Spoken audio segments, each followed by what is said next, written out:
Hello everyone, मैं हूं Neeraj. Start करते हैं अपने इस थर्ड वीडियो को जो कंप्लीटली बेस्ड है हमारे पास सेक्शन सी पर। और ये पूरी सीरीज, ये पूरी प्लेलिस्ट कंप्लीटली बेस्ड है हमारे mathematics standard based sample paper question paper पर, जो अभी सीबीएसई ने हमें प्रोवाइड कराया हुआ है। तो इसी सीरीज को कंटिन्यू करते हुए स्टार्ट करते हैं अपनी थर्ड वीडियो को, जिसमें सेक्शन सी पे हम आज बात करने वाले हैं। सेक्शन सी जो 6 टोटल नंबर ऑफ क्वेश्चंस पे बेस्ड है। टोटल नंबर ऑफ क्वेश्चन इसमें 6 रहेंगे और हर एक क्वेश्चन हमारे पास 3 मार्क्स का रहेगा। साथ ही साथ इनमें 2 क्वेश्चंस ऐसे रहेंगे जिसमें इंटरनल चॉइसेस हमको गिवन होंगी। तो स्टार्ट करते हैं अपने फर्स्ट क्वेश्चन के साथ। देखिए फर्स्ट क्वेश्चन, इसमें मैंने काम क्या किया है, कुछ क्वेश्चन जो ऑलरेडी आप जानते हैं और इसमें आए हुए हैं, मैंने उनको पहले से ही लिख लिया है। रेस्ट में और सारे क्वेश्चंस को सॉल्व करूंगा आप ही के साथ मिल करके। तो इसमें बोला है in triangle ABC D E F are mid points of BC CA and AB respectively. तो यही मैंने डायग्राम से ड्रॉ किया हुआ है। साथ ही साथ उसने बोला है प्रूफ करने हैं एफ बी डी को और डीईएफ को। साथ ही साथ डीईएफ को प्रूफ करना है एबीसी के साथ सिमिलर, यानी सिमिलरिटी का क्वेश्चन है। क्लास 10th में जब ट्राइंगल की बात करी है तो वो सिमिलरिटीज पूछते हैं। क्लास 9th में ट्राइंगल की बात करी है तो कॉन्ग्रुएंसी पूछते हैं। तो इसमें मोस्ट ऑफ द क्वेश्चंस आपको कहीं ना कहीं सिमिलरिटीज के ही मिलेंगे। तो इसमें भी क्वेश्चन 3 नंबर का आपको सिमिलरिटीज पे बेस्ड है। तो देखिए स्टार्ट कहां से किया है। सबसे स्टेटमेंट फर्स्ट मैंने जो लिखा हुआ है वो गिवन है, जो कि already DEF are the mid points of BC CA and AB respectively. साथ ही साथ ईएफ इज पैरेलल टू, अगर ये मिड पॉइंट्स हैं किसके, बीसी सीए और एबी के, तो 100% श्योर है कि यानी ईएफ पैरेलल होगा किसके, बीसी के। मिड पॉइंट थ्योरम के अकॉर्डिंग ये काम होता है। डीएफ पैरेलल होगा किसके, एसी के, और डीई पैरेलल होगा एबी के। वही चीज मैंने यहाँ पे लिखी हुई है। अब हम बात करते हैं बीडीईएफ को। मैं थोड़ा सा इसको समझाने की कोशिश करता हूं। बीडीईएफ को कौन सा पार्ट है हमारा, बी डी ई एफ। ये अगर आप थोड़ा सा ध्यान देंगे, क्योंकि ये दोनों लाइन पैरेलल्स हैं और ये लाइन भी पैरेलल्स हैं। ऐसा क्यों, क्योंकि हमने ऑलरेडी ये बात लिखी थी ये मिड पॉइंट्स हैं। तो अगर ये दोनों पैरेलल हैं तो ये पैरेललोग्राम हो गया। वही चीज यहाँ पे मेंशन कर रखी है, बीडीईएफ आर द पैरेललोग्राम। अगर ये चीज पैरेललोग्राम है तो उसके बाद ये लिखा है एंगल ए। अब आप थोड़ा सा एंगल्स की तरफ को जाइएगा। मैंने एंगल्स के बारे में बात कर रखी है। Angle A equal to angle 2। मैंने एंगल ए, मैंने सारे एंगल्स को डिफरेंट माना, बट उसको सॉल्व करेंगे। Angle 1 is angle 2। क्यों, क्योंकि पैरेललोग्राम में अपोजिट एंगल्स हमेशा क्या होते हैं, इक्वल्स होते हैं। एंगल 1 इज एंगल 2 एंड इस केस में देखा जाए तो 5 + 4 इज इक्वल टू 3 + 6। लेकिन मैंने उनको सेपरेटली सॉल्व किया है। वाई, बिकॉज जो एंगल 3 रहेगा वो एंगल 4 के बराबर होगा। क्यों, क्योंकि ये दो पैरेलल लाइंस और ये एक इंटरसेक्टिंग लाइन है। कौन सी, डीएफ। तो इस बेसिस पे 3 और 4 दोनों इक्वल्स हो जाएंगे और 5 और 6 भी इक्वल होंगे।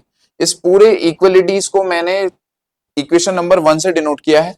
और इसमें देखा कि तीनों एंगल्स, दोनों ही ट्रायंगल्स के तीनों एंगल्स सेम थे। तो by a rule, angle angle angle rules, both triangles are congruent, sorry similar. And वैसे तो इस केस में आप इसको कॉन्ग्रुएंट तो नहीं कह सकते, बट हाँ सिमिलर जरूर है, because we are using the rule of triple A. और इससे हमारा फर्स्ट पार्ट हमारा फिनिश हो गया, यानी ये प्रूफ पार्ट हो गया। अब इसी केस को फॉलो करते हुए हमने डीसीईएफ पे भी ध्यान दिया, तो वो भी एक पैरेललोग्राम बना हमारा डीसीईएफ। ये वाला पार्ट हमारा पैरेललोग्राम हुआ। मैंने यहाँ पे जब एंगल ऑलरेडी लिखे हुए थे, इसी सीरीज के एंगल्स की नंबर की सीरीज को मैंने आगे कंटिन्यू किया, तो मुझे पता चला कि यहाँ पर 4 is equal to 7 and 6 + 8 is equal to 2 + 10। तो मैंने इन्हीं के बेसिस पे एंगल्स को डिनोट किया। साथ ही साथ मैंने एक बात और लिखी क्या, डीईएफ और एबीसी, क्योंकि इसको ही, इन दोनों को ही प्रूफ करना मुझे, डीईएफ और एबीसी। तो इनमें मैंने देखा जो एंगल 2 है, ये बेसिकली किसके इक्विवेलेंट है, एंगल बी के। साथ ही साथ angle 4 is equivalent to angle 7। अब जहां ये दो एंगल्स ऑलरेडी सेम हो गए किसी भी दो ट्रायंगल्स में, तो थर्ड ट्रायंगल ऑलरेडी क्या होता है, वो सेम ही होता है। Why, because angle sum property है ट्रायंगल्स की। टोटल सम कितना आना चाहिए, 180। दो का सम सेम आ रहा है तो थर्ड सम या थर्ड एंगल सेम ही रहेगा। तो इस केसेस पे by the rule of triple ए, फिर से डीईएफ और एबीसी बोथ आर सिमिलर। तो ये पूरा प्रूफ हो गया हमारा, क्योंकि ये 3 मार्क्स का क्वेश्चन है। देखिए यहाँ पे मिड पॉइंट्स थी, यहाँ पे हमने अपनी नॉलेज शो कर दी, तो ये हाफ मार्क्स मेरे को यहीं पे फिक्स हो गए। क्योंकि डायग्राम ऑलरेडी गिवन था तो हमें इसमें तो मार्क्स हमें मिलेगा नहीं, तो हमारे हाफ मार्क्स यहाँ पे फिक्स हो गया। अब इसके बाद इस वाले सिनेरियोस को अगर मैं फॉलो करूं, क्योंकि 3 मार्क्स का पूरा क्वेश्चन है, तो ये फर्स्ट पार्ट को हमने शो करा, ये 1 मार्क्स का हो गया, जिसमें हाफ मार्क्स तो यहीं पर फिक्स हो गए। अब हमें पूरे कंप्लीट क्वेश्चन को सॉल्व करने की कोशिश करनी है। तो ये पूरा पार्ट हमारा 1.5 मार्क्स का रहेगा। क्यों? क्योंकि इसमें बड़े ट्रायंगल के बारे में बात करिए और यहाँ पर हमें एडिशनल नॉलेज देनी है, क्या? एंगल सम प्रॉपर्टी के बारे में भी। यहाँ पे तो श्योर शॉर्ट था, सारे एंगल्स शो हो रहे थे, यहाँ पे केवल 2 ही एंगल शो हो रहे थे, तो हाफ मार्क्स इसका भी हमें मिलता ही मिलता है। तो अब आगे बढ़ते हैं इसी क्वेश्चन पे। आई होप कि आपको शायद मार्किंग समझ में आ गई होगी। 3 मार्क्स का डिस्ट्रीब्यूशन कुछ इस तरीके से रहेगा। चलिए नेक्स्ट क्वेश्चन की ओर को भागते हैं। नेक्स्ट क्वेश्चन हमसे क्या कह रहा है? नेक्स्ट क्वेश्चन ये कह रहा है कि पी क्यू इसके पैरेलल है। ये हमें ऑलरेडी गिवन है, लिखा है उसने, तो इसलिए मैंने लिख दिया P Q is given parallel to BC, और ए पी आर और ए बी डी की ओर को फोकस करना है। क्यों ऐसा हमने क्यों करा? क्योंकि हमें प्रूफ करना था एडी जो एक मीडियन है वो फ्रॉम ए से बीसी को बीसी बाइसेक्ट कर रहा है, किसको? पी क्यू पर। ठीक है, ऑन बीसी पर तो है मीडियन, लेकिन पी क्यू को बाइसेक्ट कर रहा है। तो मुझे सेपरेटली मैंने इस नंबरिंग कर लेता हूं, ये ट्राइंगल 1 ट्राइंगल 2, मैंने सबसे पहले इन दो को फोकस किया, फिर ट्राइंगल 3 और ट्राइंगल 4। और अगर मैं ये चीज कंपेयर कर पाया कि ये वैल्यू इस वैल्यू के बराबर है, ये तो हमें पता ही है, but P R is equal to R Q, तो मेरा यही काम इजी हो जाएगा। क्यों? क्योंकि वो मीडियन है उसके लिए भी। तो इसी को फॉलो करते हैं, मतलब दिमाग में तो यही रखना है क्वेश्चन, और उसी को लेकर के हमें क्वेश्चन सॉल्व करना है। तो अब ये बात है एपी अपॉन ए बी। क्यों? हमने ये जैसी पैरेलल किया तो दोनों ट्राइंगल सिमिलर हो गए। कौन कौन से? एपीआर और एबीडी, यानी फर्स्ट ट्राइंगल और सेकंड ट्राइंगल। फर्स्ट ट्राइंगल और सेकंड ट्राइंगल में सिमिलरिटी का मतलब ये होता है ऑल द करस्पॉन्डिंग साइड्स के जो रेशियोज रहेंगे वो हमेशा कांस्टेंट रहते हैं। तो इसलिए मैंने एपी यानी करस्पॉन्डिंग साइड है, देखिए एपी और एबी, एबी और AB, A R and AD, and P R and BD, ये सभी के रेशियोज इक्वल रहेंगे। इसको हमने इक्वेशन नंबर 1 से डिनोट किया। देन ए क्यू आर और ए सी डी के बारे में बात करते हैं। ए क्यू आर और ए सी डी के बारे में सेम सिनेरियोस यहाँ पे भी फॉलो करा, इसको इक्वेशन नंबर 2 से हमने डिनोट करा। अब इन दोनों ही इक्वेशन में अगर मैं फोकस करूं तो मुझे कुछ चीज कॉमन मिलेगा, और वो कॉमन पार्ट क्या है इसको थोड़ा सा देखना पड़ेगा। देखिए वो कॉमन पार्ट है हमारे पास A R part. A R इसमें भी कॉमन है, ए आर इसमें भी कॉमन है, विद द सेम रेशियो, यानी A R upon AD, A R upon AD. इन दोनों की वजह से, इन दोनों के कॉमन हो जाने की वजह से मैंने यहाँ पे लिखा भी है इक्वेशन 1 और इक्वेशन 2 में P R upon B D is equal to R Q upon D C. P R और आर क्यू को क्यों लिया? क्योंकि इन दोनों का सम बनाएगा हमारे पास कितना? P Q complete. इसीलिए मैंने सिर्फ इन दोनों को फोकस किया। और इसमें लिखा है एडी इज अ मीडियन, ये ऑलरेडी गिवन था। मीडियन का मतलब होता है कि बेस के दोनों ही टुकड़े बराबर होंगे, मींस बीडी बराबर क्या रहेगा? डीसी। बीडी बराबर डीसी, तो बीडी इक्वल टू डीसी, ये कैंसिल आउट हो जाएगा, तो P R equal to R Q हमारे पास मिलेगा। इसी को हम कंक्लूड करके ये लिख सकते हैं A R bisect P Q. और अगर हमसे ये भी पूछता कि ये प्रूफ करो कि ए डी या फिर A R is also the median, तो आप ये भी बात लिख सकते थे कि A R is median of P Q, ये भी लिख सकते थे। ठीक है, या ट्राइंगल ए पी क्यू। चलिए आई होप ये आपको समझ में आ गया होगा। अब बात करते हैं इसकी मार्किंग की। तो देखिए मार्किंग का कॉन्सेप्ट क्या है, फिर से 3 मार्क्स का क्वेश्चन है, इसमें बहुत ज्यादा नहीं है। आपको फर्स्ट ये वाले पार्ट के लिए आपको 1 मार्क्स मिल जाएगा, अगेन ये वाले पार्ट के लिए आपको 1 मार्क्स मिल जाएगा, और ये लास्ट फाइनल कंक्लूजन के लिए आपको 1 मार्क्स मिल जाएगा। ठीक है, तो आप इसको बहुत आराम से आप समझ करके कर सकते हैं। लेकिन एक चीज याद रखिएगा, ट्राइंगल के कोई भी क्वेश्चंस को करने से पहले आपके दिमाग में बिल्कुल क्लैरिटी होनी चाहिए कि हमको करना कैसे है। ठीक है, अदरवाइज इसमें बहुत सारी प्रॉब्लम आ सकती है आपको लिखते हुए। चलिए आगे बढ़ते हैं अपने नेक्स्ट क्वेश्चन की ओर को। देखिए नेक्स्ट क्वेश्चन हमारा क्या कहता है, इनको सॉल्व करते हुए चलेंगे हम लोग। देखिए क्वेश्चन कह रहा है हमारे से the sum of the two number is 18 and the sum of their reciprocal is 9/40, find the numbers. ठीक है, तो हम स्टार्ट करते हैं। लेट द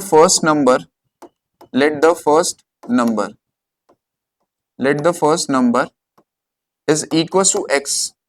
ठीक है, और क्योंकि ये नंबर है तो हमने कोई यूनिट का यूज नहीं करना है। एंड तो अब इस केस में क्या होगा, एंड द सेकेंड नंबर, मैं यहां पे लेट क्यों नहीं कर रहा हूं, एंड द सेकेंड नंबर, मैं ऑलरेडी फर्स्ट नंबर लेट कर चुका हूं और सेकेंड नंबर मैंने 18 माइनस एक्स लिखा। मींस क्या हुआ, इन दोनों का सम 18 है, ऑलरेडी गिवन था, तो मुझे एडिशनल वो चीज लिखने की नीड नहीं है। अगर मैं y नंबर को एज्यूम करूंगा तो मुझे लेट करना पड़ेगा, बट अभी 18 माइनस एक्स लिखा।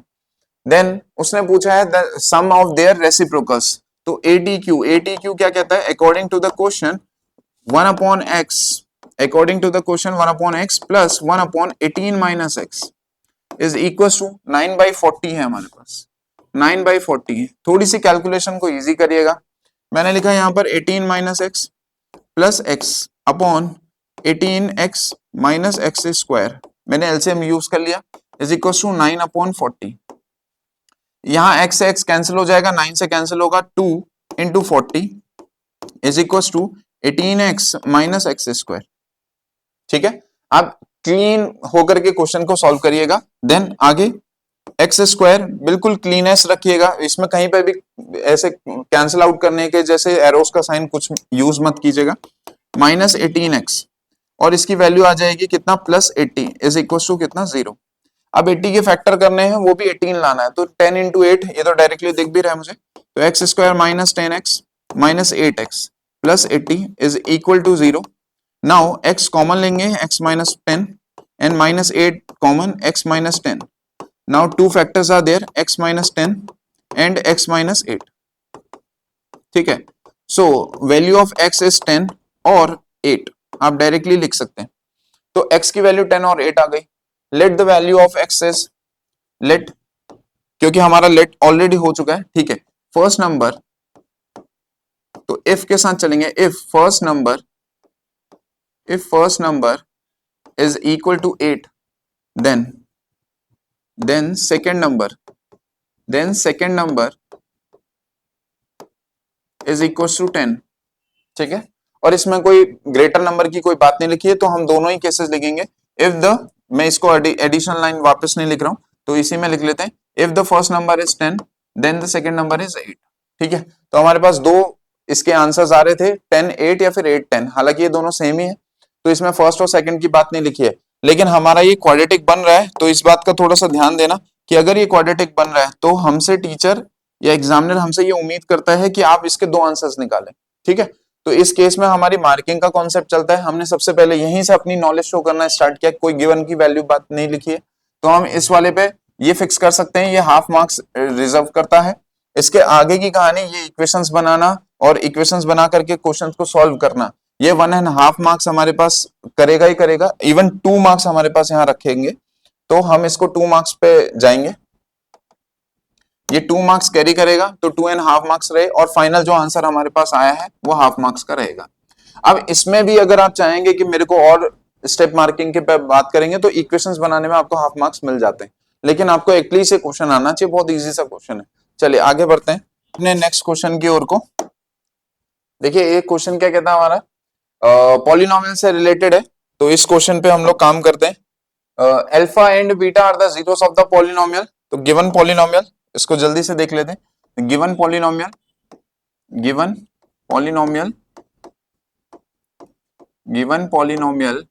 6x square minus 5x plus 1, ठीक है, इसके रूट जो है अल्फा और बीटा है।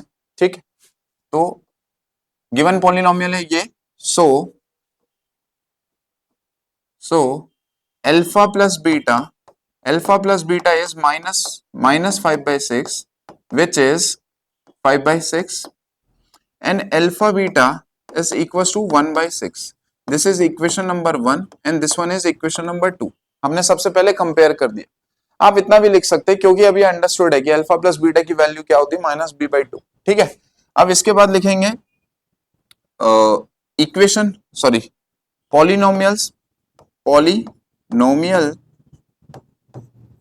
polynomial whose roots are alpha square and beta square is, polynomial कौन सी है जिसके रूट्स हैं अल्फा और स्क्वायर और बीटा स्क्वायर, तो वो क्या है, x square minus alpha square plus beta square x plus alpha beta square. ठीक है, तो अब इसके लिए मुझे alpha square plus beta square निकालना पड़ेगा, so alpha square plus beta square is equal to alpha plus beta का whole square minus 2 alpha beta. ठीक है, अल्फा प्लस बीटा की वैल्यू हम कहां से लिखेंगे, इक्वेशन नंबर 1 से, तो which is 5/6 whole square minus 2 into, इस केस में आ जाएगा 1/6। ठीक है, इसको आगे सिंप्लीफाई कर देते हैं, दैट इज 25 मैं डायरेक्ट 36 ले रहा हूं, तो मैंने अगर 6 से मल्टीप्लाई यहां करा तो ऊपर भी करना पड़ेगा, माइनस का 12 विच इज 13/36। अब ये सिंप्लीफाई नहीं हो सकता, इसको ऐसे ही रखते हैं, एन अल्फा बीटा का whole square, this is alpha beta whole square, ठीक है। तो इस केस में अल्फा बीटा की वैल्यू 1/6 है, 1/6 का होल स्क्वायर विच इज 1/36, ठीक है। तो अब आप देखेंगे दोनों के डिनोमिनेटर सेम है, इसका मतलब थोड़ा सा इजी आंसर आ जाएगा, ठीक। तो अब हम लिखेंगे क्या, x square minus alpha plus alpha square plus beta square की वैल्यू हमारे पास कितनी आ रही थी, 13/36x प्लस 1/36, ठीक है। तो अब इसको जरा सिंप्लीफाई कर लेते हैं, तो it will be like equal 36x square minus 13x plus 1 is equal to 0। क्यों, क्योंकि मैंने 36 कॉमन लिया है। और आप बोलेंगे कि 0 अभी हम स्टार्टिंग से नहीं कर रहे थे, पॉलिनोमियल के केस में था, अभी मैंने इक्वेशंस बना दी, वाई बिकॉज अल्फा और बीटा अगर रूट्स गिवन है तो वो तभी पता होता है जब हमारे पास इक्वल यानी आउटपुट 0 रहता है, ठीक है। तो आप चाहें तो यहाँ पर भी 0 लिख सकते हैं, बट पॉलिनोमियल ठीक है, इतना भी आपका आंसर फाइनल रहेगा। तो इस केस में हमारे पास ये फाइनल आंसर है। तो फाइनल आंसर के तो मार्किंग है ही है बच्चों। तो इस केस में हम लोग क्या करेंगे, सबसे पहले आपने ये नॉलेज शो करी, तो 100% 1 मार्क्स आपका यहाँ पे फिक्स हो जाता है। अब आपके पास आपने ये इक्वेशंस को दिखा दिया कि आपको ये नॉलेज है कि रूट्स जब गिवन होते हैं तो हम कैसे इक्वेशंस बनाते हैं। तो हाफ मार्क्स आपके सिर्फ और सिर्फ ये फॉर्मूला लिखने तक या फिर ये फॉर्मेट लिखने तक रहेगा। उसके बाद अब आपके पास जो ये पूरा क्वेश्चन है, जो आपने पूरा कैलकुलेशंस करी हुई है, ये पूरा का पूरा क्वेश्चन, ये जो कैलकुलेशंस है वो कंप्लीटली 1 मार्क्स की रहेगी कि आपने पूरी कैलकुलेशन रखी, सारी वैल्यूज आपने एग्जैक्टली सेम रखी है। लास्ट फाइनल जो आपने पॉलिनोमियल लिखा है ये आपका हाफ मार्क्स पे फिक्स करेगा। तो टोटल 3 मार्क्स की आप कैलकुलेशन देख चुके हैं, 1 मार्क्स, हाफ और हाफ हमारे पास टू हो गए, और फिर ये थर्ड पार्ट हमारा 3 मार्क्स का हर एक क्वेश्चन है। तो यहाँ पे भी डिस्ट्रीब्यूशन कुछ इस तरीके से रहेगा। आई होप आप ये समझ गए होंगे। चलते हैं अपने नेक्स्ट क्वेश्चन 29 की ओर को। ओके, 29 क्वेश्चन हमारा कहता है टिक्नोमेट्री से बेस्ड है। 29 क्वेश्चन में टिक्नोमेट्री में हमारे पास एक इक्वेशन गिवन है, दूसरी इक्वेशन को हमें प्रूफ करना है। तो ठीक है, जो गिवन इक्वेशन है उसके साथ हम काम करते हैं। Cos theta plus sine theta is equal to 1, ये गिवन है, और हमसे पूछा क्या है, cos theta minus sine theta को प्रूफ करना है। ठीक है, तो कॉस थीटा और माइनस साइन थीटा के लिए हम सबसे पहले इस इक्वेशन को एक्चुअली क्या करते हैं, इक्वेशन 1 कंसीडर करते हैं, और दूसरी इक्वेशन हम लिख लेते हैं cos theta minus sine theta. इसकी वैल्यू मुझे फाइंड आउट करनी है, लेट सपोज। तो मैंने इसको टी एज्यूम कर लिया, ठीक है। अब इस केस में मैंने जैसे ही इसको टी एज्यूम करा तो ये इक्वेशन नंबर 2 हो गई। स्क्वायरिंग बोथ साइड, दोनों ही इक्वेशंस को मैं स्क्वायर कर दूंगा, तो स्क्वायरिंग लिखेंगे, स्क्वायरिंग बोथ साइड्स, ठीक है, both sides in equation 1 and equation 2, ठीक है, दोनों में ही हमने स्क्वायर कर दिया। ऐसा करने से हमें मिलेगा क्या, हमें मिलेगा cos square theta plus sine square theta plus 2 cos theta into sine theta is equal to 1।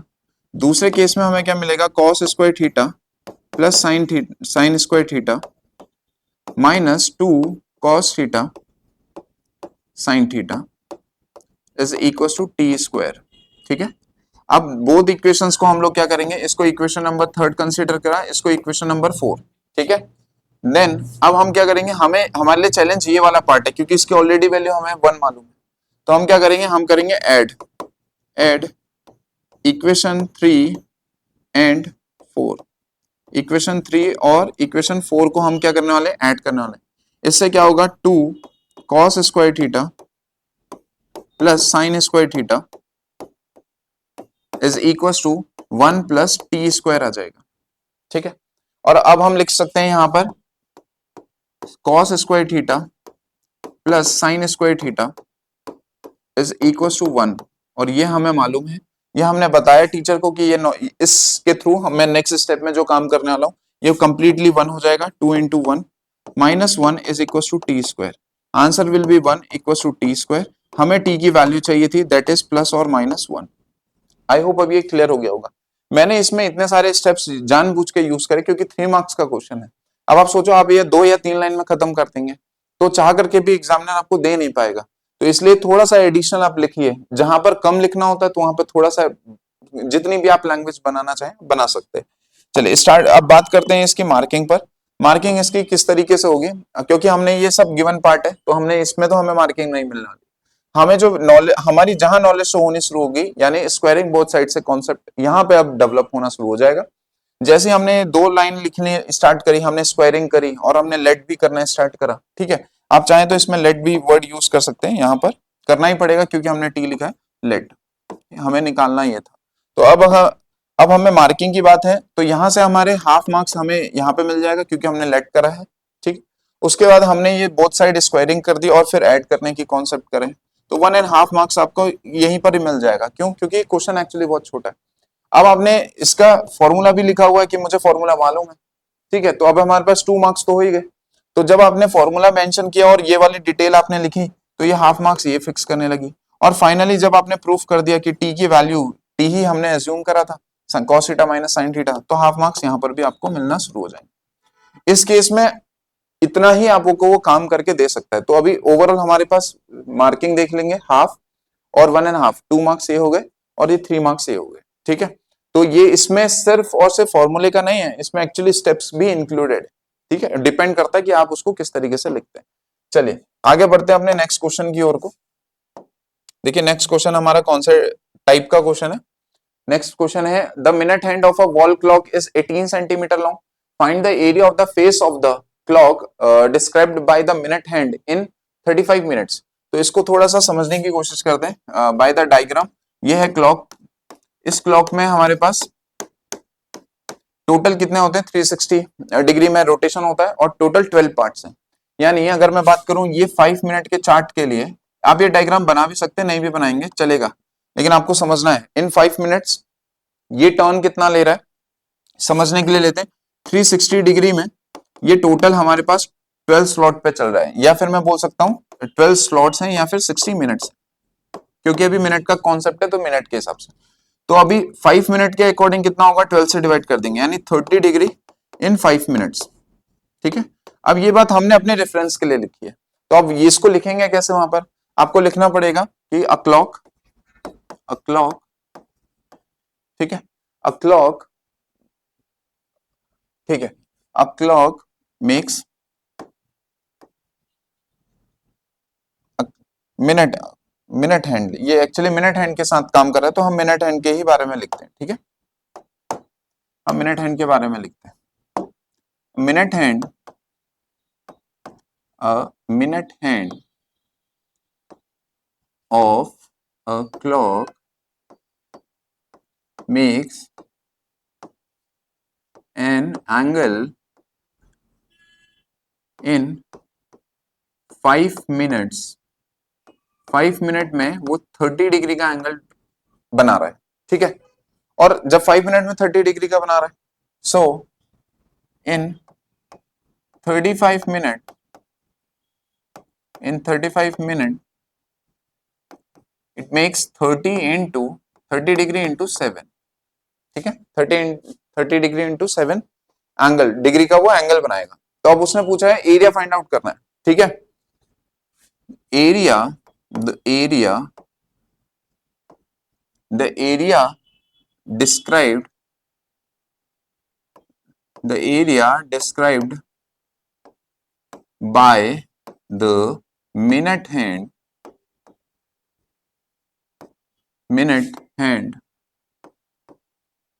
the minute hand in the form of, in the form of, in the form of sector, ठीक है, whose radius is equal to length of minute hand, length of minute hand, ठीक है, length of minute hand रहेगी, radius length of minute hand रहेगी। तो बस अब इतना ही लिखना है, so area of sector is equal to theta upon 360 into pi r square, ठीक है, where r is length of minute hand. तो हम लिखेंगे theta, what is theta here, theta is 30 degree into 7 upon 360 degree, into pi is 22/7। अब आप बोलेंगे 22/7 क्यों लिख रहे हैं, हम कुछ और भी लिख सकते हैं। सबसे पहले इंस्ट्रक्शन में हमें पाई की वैल्यू को 22/7 ही लेना है पूरे पेपर में। जहां पर पाई को खुद वो बताएगा कि 3.14 लेना तब लेंगे। यहाँ पे इस क्वेश्चन में कहीं मेंशन नहीं है तो हम 22/7 ही मेंशन करेंगे।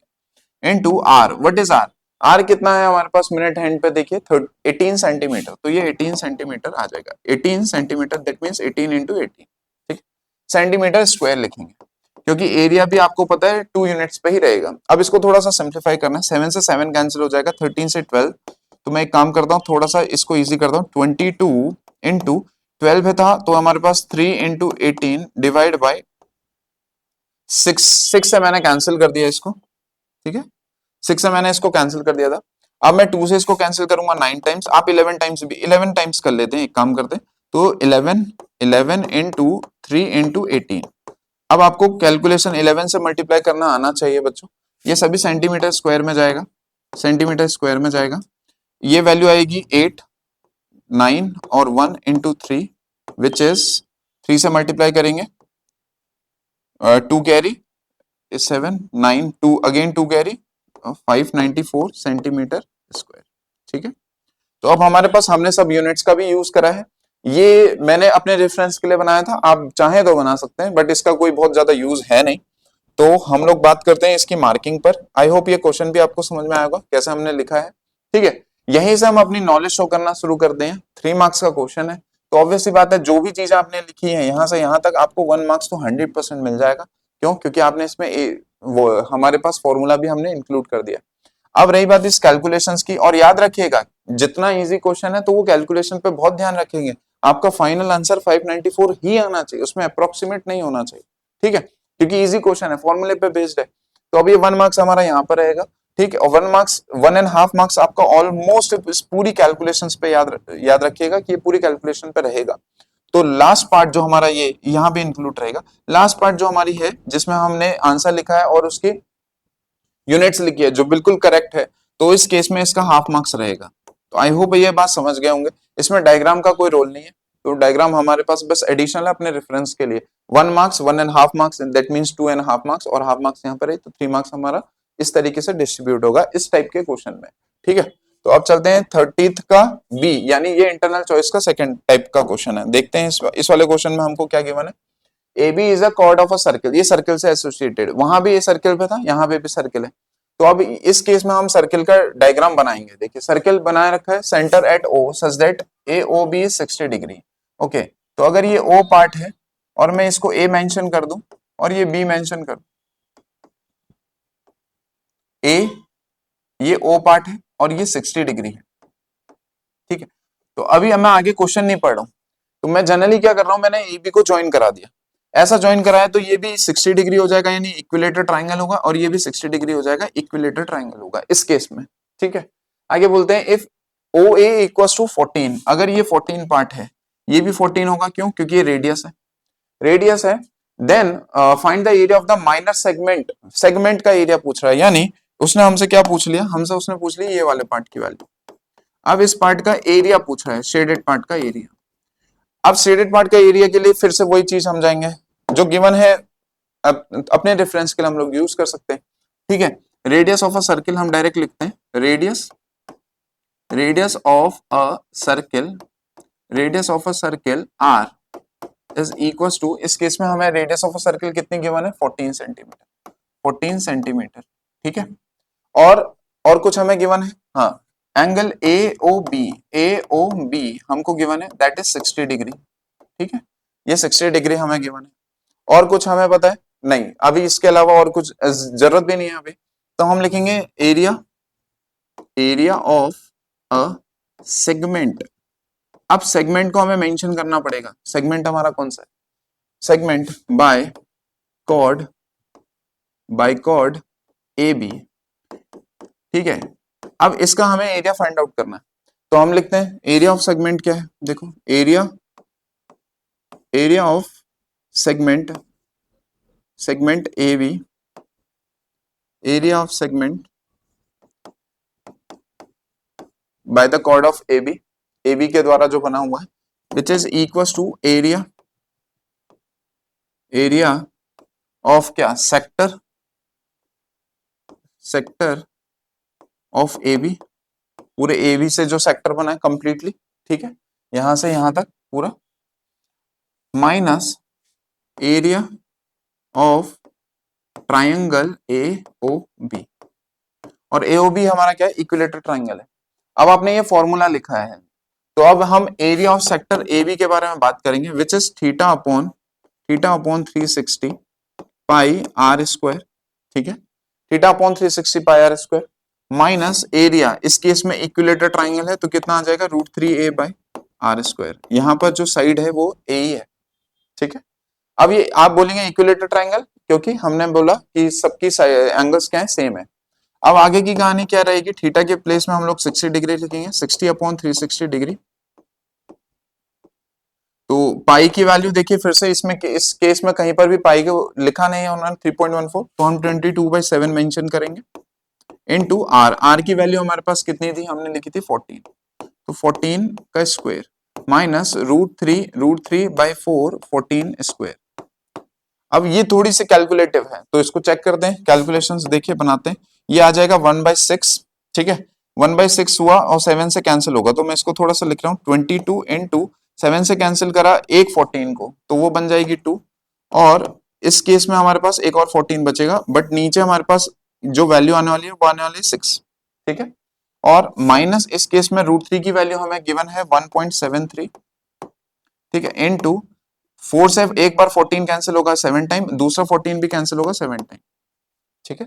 तो अब हम इसको थोड़ा सा सॉल्व करते हैं, इस केस में हमारे पास आ जाएगा 2 से इसको कैंसिल करा 3 टाइम्स कैंसिल हो जाएगा, ये काम करते हैं 7 टाइम कैंसिल करते हैं, तो ये वैल्यू आ जाएगी 44 इंटू 7 डिवाइड बाई 3 माइनस 7 से मल्टीप्लाई करेंगे, 7 3 जा 21, 2 carry, 49 plus 2 is 51, 5 carry, 7 and 5 is 12, ये कुछ रहेगा, इंटू अगेन 7, इसको आगे कंटिन्यू करते हुए चलते हैं, कैलकुलेशन थोड़ा सा वैसे ही रखिएगा, बिल्कुल ध्यान से करते हैं, 7 से मल्टीप्लाई करेंगे 28,308 डिवाइड बाई 3 माइनस 7 से मल्टीप्लाई 7.14 कैरी 1 8 84, 3 से डिवाइड करेंगे तो वैल्यू हमारे पास आ जाएगी कितना, 3 1 जा 3, फिर अगेन 0, फिर 2 टाइम्स, फिर 0.66 माइनस 84.77, ठीक है।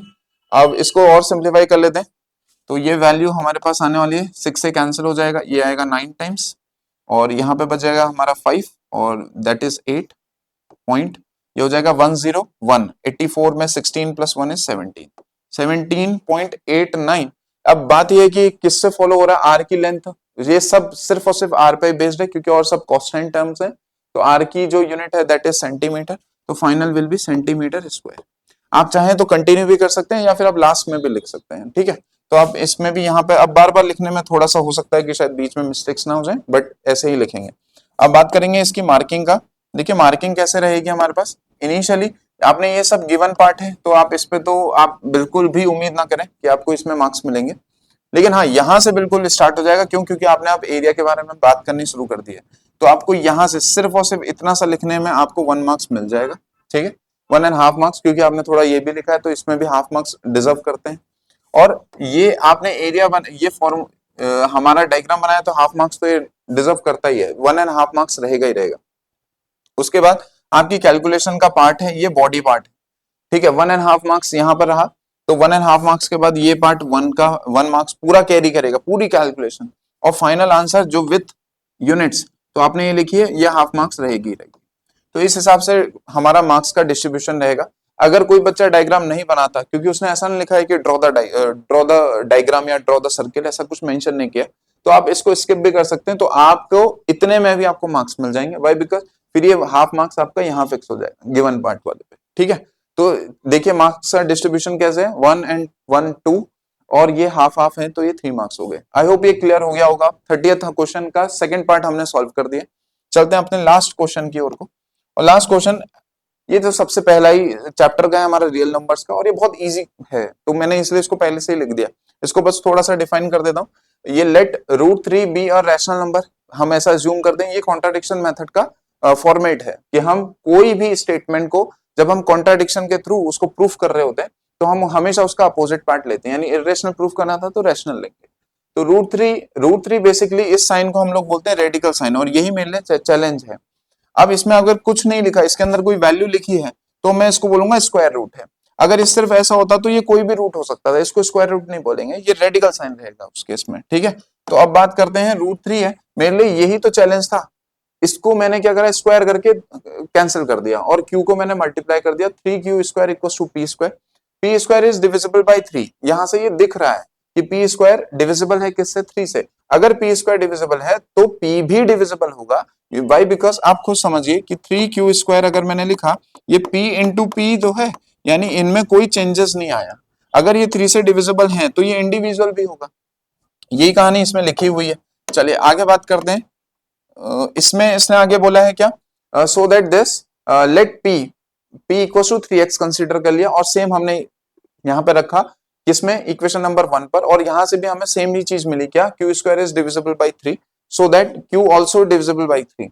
तो फ्रॉम इक्वेशन 1 एंड 2 कंक्लूडिंग, या अब यहां से कंक्लूजन निकल रहा है हमारे पास, p and q both have the common factor that is 3, ठीक है। So that p and q are not a coprime and root 3 is not a rational number, ये एक रैशनल नंबर नहीं है, और root 3 is an irrational number. तो ये conclusion line है, ठीक है, ये पूरी कंक्लूजन लाइन है जो हमें प्रूफ करना था।